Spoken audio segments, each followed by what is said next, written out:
The 1959 classic film Ben-Hur looks absolutely amazing. Not only that, but the storytelling, editing and sheer entertainment value is better than most films being released today, even though this film is over 65 years old. Why do some old films look dusty and boring and others hold up and actually feel like they were made today? Let's break down why the 3.5-hour epic classic film Ben-Hur is one of the most beautiful and exciting films you should see. The story is set in 1st century Jerusalem, where a Jewish prince is betrayed by a Roman friend and sent into slavery. It's not long after the protagonist gains back his freedom and starts his quest for revenge and redemption. There is of course the iconic and famous chariot race scene, but it only takes about 15 minutes of the 3.5-hour film. So what is the rest of this movie about? The whole film is set around the birth and crucifixion of Jesus Christ. Now, this film isn't about Jesus, but it uses the whole gospel narrative and gospel account. It's a side plot that is happening simultaneously while the main plot is of course about the betrayed Jewish prince that fights his way back up to the top. I won't give away how the gospel of Jesus has to do with all that and the way these two plots are interwoven, because I want you to experience it yourself. But I promise you it's really impressive. I actually looked up some reviews online from back then when the film was released and right now, people rewatching and watching it for the first time, and the way Jesus is put into the story from a narrative point of view and also from a visual point of view is actually something that a lot of atheists are really impressed by it, and I think that's just really cool. That brings me to my next point. Ben-Hur is an underrated classic in the truest sense of the word, because back then when it was released it was a huge critical success. It won like 11 Oscars or something and made a lot of money at the box office, but nowadays it kind of seems to have been forgotten. Yes, the chariot race scene is iconic and famous, but Ben-Hur has so much more to offer. First and foremost, the visuals are absolutely amazing. I saw like a high quality HD remastered version of this, and the Technicolor high contrast saturated look of the images is just absolutely stunning. The film was shot in a super widescreen aspect ratio, more like wider than any other movie being made today, which gives it this heavy, elegant, stylish, classic Hollywood look. And all of this isn't a gimmick. The most important reason why this film looks stunning today is because it respects the audience. Visual language hasn't really changed much ever since the beginning. The visual literacy and intelligence behind paintings is much higher than anything we can see on the internet nowadays. As we have gotten used to seeing more images, we have also gotten used to seeing less information within each image. Now, if you look at a film like Ben-Hur, it's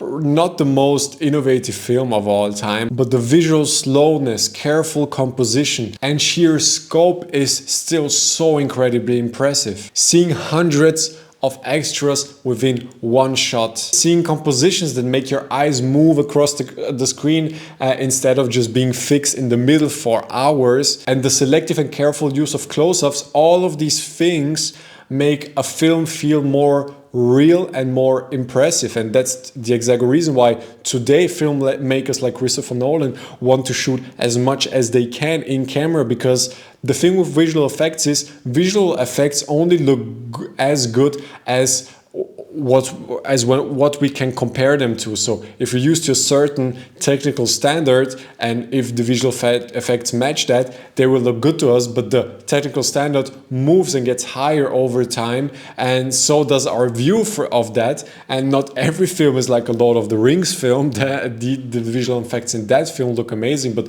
most CGI movies, even now when CGI is on such a high level, won't look good in 10 years. And let's not even talk about 60 years, like in this case right here. Doing it for real in front of the camera looks just as good now as it did back then. Another amazing thing about Ben-Hur is the music. I saw a version that still had the overture in front of the movie and the interlude in the middle of the movie, and I mean, this is an example how music can make a big film feel even bigger. I'm a film fan, so when I talk about films, I really like to talk about the stylistic and technical things, but there's a lot within the narrative and the story and conflicts of this film that make it really relate to today. The film shows two friends from two different ethnical and cultural backgrounds that want to get along, but it doesn't take long when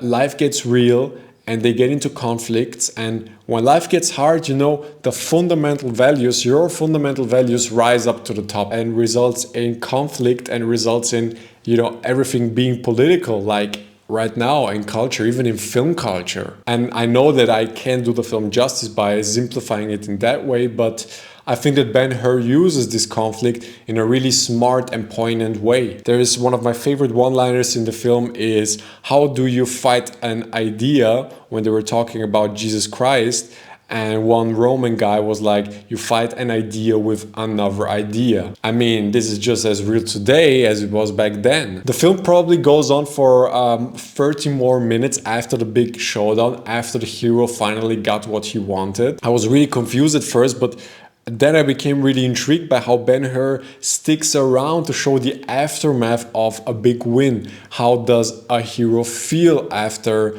winning the fight, getting what he wants? Especially after something like redemption and revenge, a win can be followed by a certain emptiness, a search for meaning. And that in turn can result in an unforgiving and bitter heart. This is what happens to the protagonist. I mean, our fate can seem like a confusing concept when, okay, we finally got what we wanted, but if it was after a huge fight, we can quickly think like, okay, God, why was all of this trouble necessary? And seeing the protagonist eventually get saved by the powerful message of Jesus and freed from his resentful and unforgiving heart wasn't just moving and inspiring for me as a Christian, but it was also a really interesting twist on the hero's journey. So I really urge you to see this film. If you love cinema, spend 3.5 hours with Ben-Hur, and I think you will really get a lot out of it. Enjoy the film, and thank you so much for watching my review right here.